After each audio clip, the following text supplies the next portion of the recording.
Hey everybody, and welcome to the third video for this chapter. From now on in our class, I'm probably going to have videos like this at the end as basically like a practice session.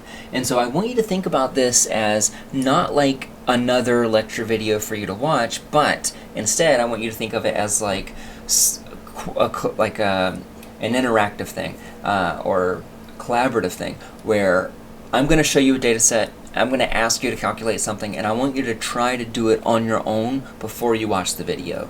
So that way you can practice and you can see where you went wrong, or if you mastered it already.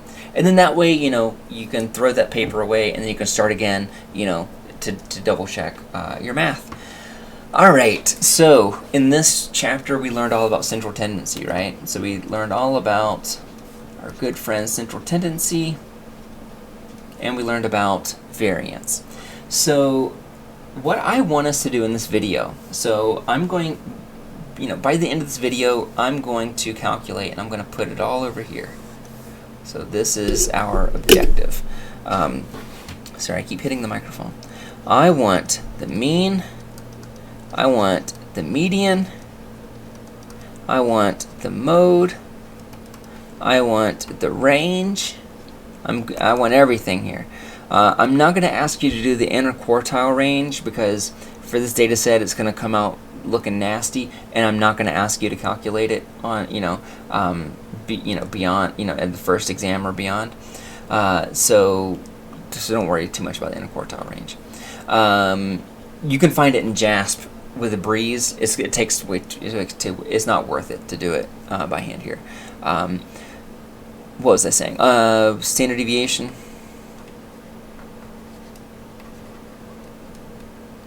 Let me put an N in there. Sorry, my handwriting is so bad. I always get nervous when I know that people are watching.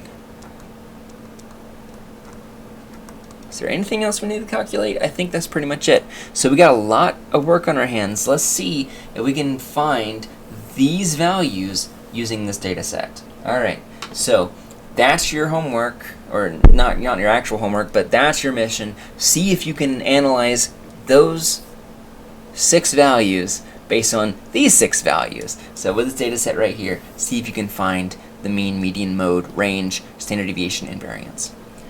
I will let you pause it so you can work on that. Alright, so I am going to assume that you have already you've given it a try. Let's see if we can do that here. So I'm going to erase this because I don't want it to get in the way. Now the first thing I'm going to do is I almost always get the mean anytime I'm working with data like this. So I'm going to leave this in a very specific format. So I'm going to leave the data right here, and I'm going to analyze this down here. So I'm going to add all this together. That's going to give me 10, 1 here, so that's 1, 2, 4, 5, 6. So I got 6, and then divided by n. Because remember that x bar is equal to sigma x divided by n. And what that means is that x bar is equal to 60 divided by n, which is 6, which means that our mean is 10. So I'm going to go ahead and put that in right there. Alright, we're well on our way. Now, next thing we want to do is get the median. Now, you may remember, I like to write all these out again, so I'm going to do 0 is the lowest, and then we got, what do we got? We got 5 after that, we got 10 after that, we got 10 after that, we got 15, and then we got 20. Alright, so where are we here? You know what, whenever I was like, I haven't analyzed this data yet. I'm analyzing it in real time before you, so I don't know what these answers are going to be. Case in point, I gave this data set 2 numbers that occur together, that are identical, so that the mode answer could have an answer. And I wanted to make it an even number so that way it would be kind of a complicated example with a median. And here's where that blew up in my face. Because the median here, it is an even number. So we can't just go, striking out the lowest and the second lowest until we get the one in the middle. We can't do that because there is no true middle. So what we need to do is we would need to get the mean of these 2 values. So what is 10 plus 10 is 20. and then 20 divided by 2 is going to be equal to 10. Who would have guessed? So we're going to say the median here is 10, which is great. And then now if we want the mode, we just need to find the one that occurs the most frequently, which is also 10. And what do you know? We have a very normal data set here. This is a normal data distribution, which does not happen all that much in the wild. All right, so I'm feeling good. That was way faster than I thought it would be. Let's do the range now. The range, remember, is going to be the lowest to the highest. And so we have the highest value, which is a 20, the lowest value, which is a 0. I'm going to subtract those, and that gives me 20. So my range here is 20. All right, feeling great. We're doing awesome. All right, but here's where things is now. It's going to get a little bit harder, and it's going to take a little bit longer to get through these because doing the standard deviation takes quite a while. All right, so I mentioned that I was saving room over here, and the reason why I'm doing that is because this is how I like to calculate standard deviation. It makes it so much easier if you do it this way, where you can write from left to right. There's a habit in math that you want to, write out some numbers and then go below it and do it again. This one, you want to go from left to right. I'll show you what I mean. So here we have our x values. We have our values for the data set. Now I'm going to go ahead and start making these columns. So I'm going to put x bar here, x minus x bar here, x minus x bar squared, and then, yeah, that's what I want. All right, so let's get these columns. So we know the x bar is 10. So it's going to be 10, 10, 10, 10, 10, 10. And now I'm going to subtract each of these values by each of these values. So I'm going to subtract each of these. It's going to give me 0. It's going to give me 10. This is going to give me negative 5. It's going to give me negative 10. It's going to give me positive 5. And it's going to give me 0. All right. So now remember the next thing that we're going to be doing, and these, again, I didn't calculate this stuff beforehand. So far, I'm so happy that these values are not a pain in the butt, because sometimes if you get a mean that has a decimal on it or a fraction attached to it, then this gets really messy because you're going to start dividing whole numbers by values that have decimals on it, and it really makes it nasty because then you have to square those. You're going to definitely see those in the future. That's why it helps to have a calculator on hand. So here we go. So now the next step here is that we're going to square all of those. So basically we're going to do 0 times 0, 10 times 10, negative 5 times negative 5, negative 10 times negative 10, 5 times 5, and 0 times 0. So what does that look like? That means that we're going to have 0 here, 100, 25, 100, 25, and 0. All right. So what's next? Next, we're going to add all those up. So we're going to add up all those values. If I do that, I can eyeball this, but I'm going to throw it in my calculator just in case. It's going to be me 25 plus 25 is 50, plus 100, and plus 100 should be about 250.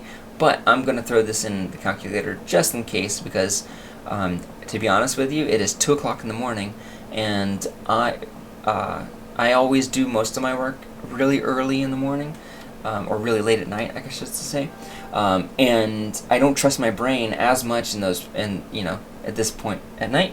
But it is, so my gut was correct. It is 250. Now, so where is all of why am I doing all of this? We can find, remember, the standard deviation formula, which I should have written out earlier. It looks like this.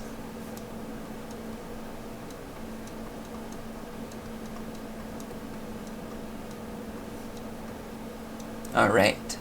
Oops. And minus 1. All right, so this is why I was doing all this over here, is because I'm taking each of these values and I'm subtracting from it x bar, or the sample mean. And then I am squaring it, and then I am adding all of them up.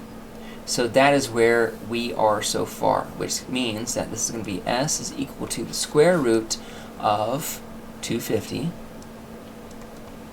divided by n minus 1. Now what is n minus 1?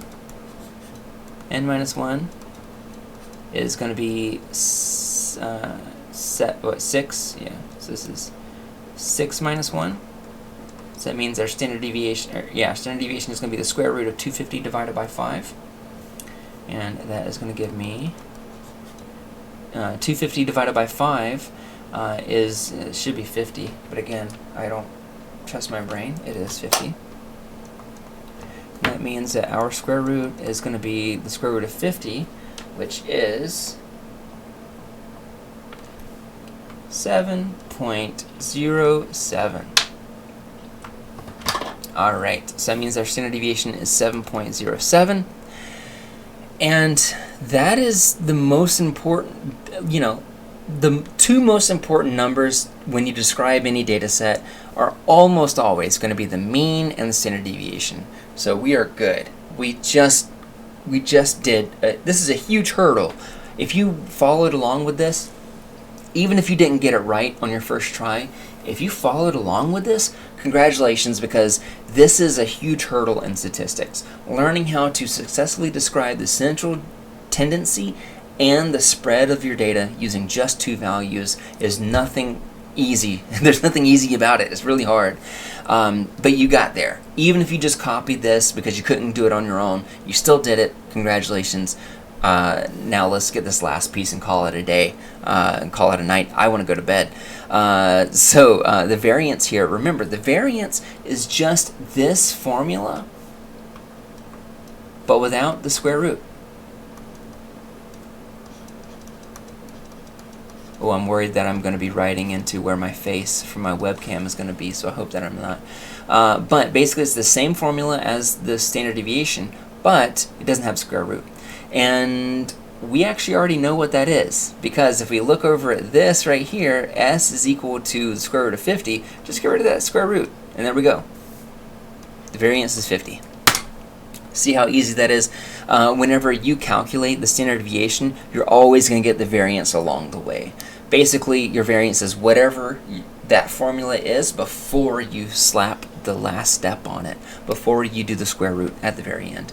So there we go. We just described a data set going from complete scratch, and that is chapter 3. So if you have any questions, feel free to reach out. Let me know if you're not getting these numbers correct, and you can't figure out where you went wrong. Send me an email. I'd be very happy to talk with you either through email or over Zoom or during office hours or whatever. Just let me know what works best for you. Thank you so much for tuning in, and I will talk to you later. Bye.